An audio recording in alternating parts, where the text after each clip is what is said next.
welcome to episode 96, part 2 of Africa's premier sports video podcast, the Three Quarters Podcast. As usual, remember to jump onto the hashtag Road to Japan to support the Kenya Simbas as they are still looking to qualify for the Rugby World Cup in 2019 in Japan.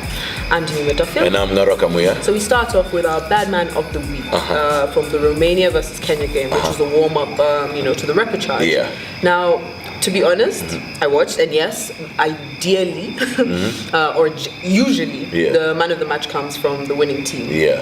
However, for me, I honestly, at some point, there were lots of Romanian players who played well, and it was hard to pick out one. Yeah. Because I also kind of feel like we made it easy for them to, look good. So I will pick someone from the Kenyan side. Yeah. Obviously, I know the players better, and you know when someone is standing out. So, I've seen things here and there, people talking about William Reid and, a couple of other players. But for me, my standout player was Mohamed Omolo. Because in the second half, in as much as you could see he was jittery, one or two wobbly passes, which is not, normal for him. Yeah. There was a dropped ball, but I feel like the ball was getting out a little more. It was a little more efficient in the second half. You saw our backs a little more. That means the ball was getting out quicker. So he was my standout player for that game. Who was yours? Of course, William Baka had a good game, or a decent game compared to the rest of the guys. He got our only points on the day. But for me, it's a guy who I feel is a very hard worker and puts in the time. My guy would be Elkins Msonya at number 7. He's a classic 7.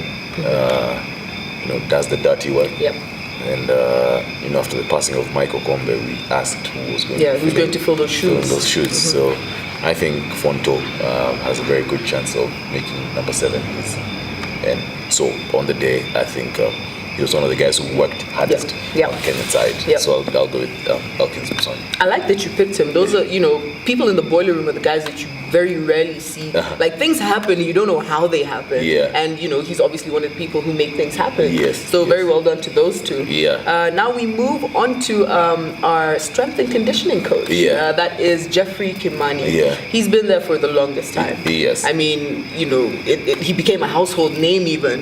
But he's decided that he's not going to sign a new contract with KRU going, ahead of the 2018-2019 HSBC 7th series. Yeah. And of course, there was the tweet that everyone has been talking about. Guys, go to his page, Geoffrey Kimani on Twitter. Find that tweet. Yeah. What do you think of that?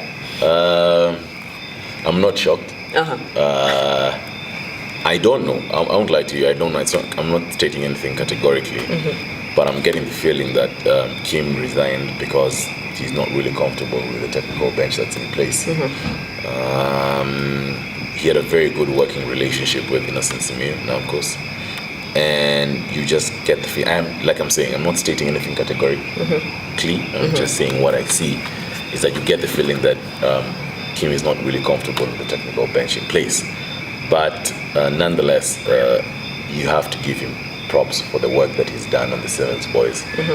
They're looking fitter than we have seen them, or rather this past season. They were very fit. It reminds you of the Mike Friday days, and Chris Brown. So he's done a fantastic job at Sevens, and all we can do is wish him the best as he moves on. Yep. Yeah. Our probably only level 4 sprints coach. Yes. So very well done. We definitely felt the impact. Yes, we did. Yes, we did. Yeah. So now there's this thing called a transfer window that I don't think many people know we actually have. Yeah. And there's even money involved. Yeah. You guys are like, wait, what? Where? How? Yeah. So basically, after Christie 7, transfer window opened. Yes. And I mean, even if you don't get to transfer before December, you can still do it in January. Yes. So yeah, I mean, what do you think of this, first of all? Like you're saying, not too many guys know that there's actually a transfer window in Kenya. Also, I guess it's because not too many people talk about it. Yes. But the window actually did close this past week. A couple of guys, Mankongayo has moved to Homeboys from Nondies. I think one of the big movers this year has been Tony Wool. Yes, to Mwamba. To Mwamba, yes, from Homeboys. I did not expect that. No one did expect it. Of course, there's the issue of William Reeves joining Harlequins. There was talk about, Kelvin Omio has gone back to Nakuru from Kichwa, home. From Cabras. There's there was talk. I don't think it went through because we haven't seen it being reported. But there was talk that Nick Baraza wanted to move back to Harlequins from Cabras. But I guess because it hasn't happened, then, we haven't heard about it. Yeah. It hasn't happened. Yeah. So yeah, those are the moves that have happened so far, or the moves that we can talk about that have happened so far. And I guess now we wait and see what's going to happen when the Kenya Cup season takes off. I think this is going to be an exciting Kenya Cup season. I do. Before, yes, we had like the mass exodus of Leo's players, to Homeboys, and when Cabra started, we had, a whole load of players go there. Yeah. Even when Homeboys started, a whole load of players. So this is, it's just a few people, but very key. Very key personnel. Yeah. So I'm looking forward to these Kenya Cup matches. I am too. I'm looking forward to the Kenya Cup. Yeah. So moving on to international rugby, we had the autumn tests. Yes. And Japan, in as much as they lost 31-69 to New Zealand, I think put up a pretty spirited fight. Yes. It was still more or less an exciting game. Yes. Like even though New Zealand won by so many points. Yeah. We also had Wales beating Scotland 21-10. England beating South Africa by 1 point, so that was 12-11, and Ireland walking over Italy 54-7. Yeah. Japan versus New Zealand. I was telling someone actually in the weekend that Japan is a classic example of investing in the game of 15s. Exactly. And when I saw that, your words were ringing in my mind. I'm like, this is exactly what you had said, and you can see it. And you can see the results. 15 years ago, there's no way Japan could have stacked up 30 points against the All Blacks.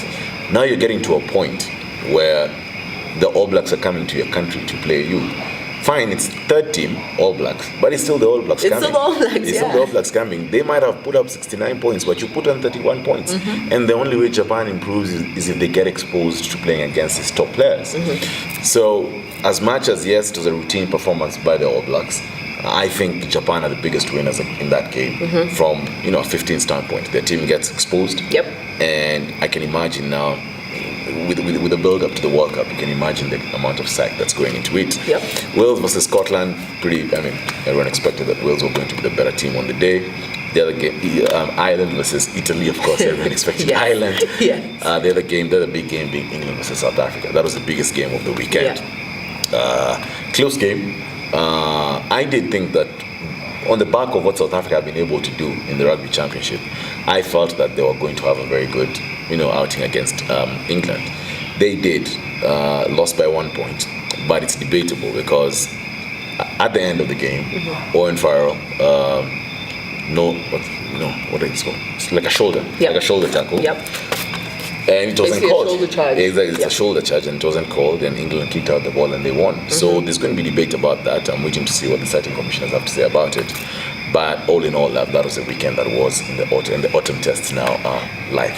Yep. Yeah. So still on international rugby, nominees for the Rugby World Player of the Year. Yes. That was announced, and we've got a few guys from New Zealand, Africa, and then that one guy from Ireland. Yes. So we had Johnny Sexton, also known as Jonathan Sexton. Yes. We also had Bowden Barrett from New Zealand, Reiko Ioane from New Zealand, Faf de Klerk from South Africa, and Malcolm Max also from South Africa.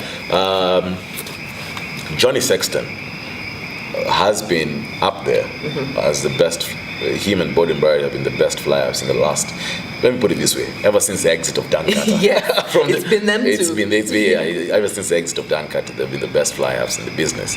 So it's not, he deserves to be on the list. There's no surprise there. Bowden Barrett, we just would get tired of this guy. Every time you think he can do something bad, he has a blinder of a game. He had a very good game against Australia last weekend, and he's had a very good year. So Bowden Barrett he's trying to make it 3 out of 3, so it's going to be interesting. Reiko Ioane, also a breakthrough player last year, came to the All Black setup and has solidified number 11 as his position. He's been doing very well. Like, there's not a game where you won't hear about him where he hasn't done, things.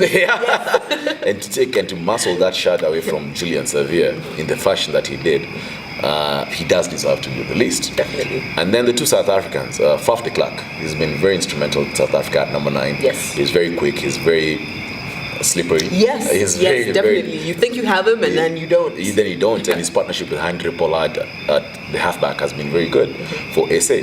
Malcolm Marx, you know those leaders, you're not the best player, not even the second best player, not even the third best player, but the energy that you bring to the team is on another level, and that's what Malcolm Marx has done well for the Springboks. At hooker, he's scrum time, line out, he's good, mauling, he's good, breakdown. Yes, he's a beast at the breakdown, and he's just he's those guys who get the spirits of the Springboks up. So he does deserve to be on this list. If you ask me who's going to win, who I would like to win, who I would like to win, I'd like Reko Ioane to win. Oh man, you stole mine. But something just tells me that they're going to give it to Boden Barrett. Yeah. Either him or close second, Johnny Sexton. Oh, Johnny Sexton. Yeah. So, that's what I have to say about that. Guys, who do you think is going to win? Let us know on our social media pages. That is by following us on Instagram, liking our page on Facebook, and subscribing to our YouTube channel. I'm BMOTW. And I'm Nara Kamuya. See you in 5 3.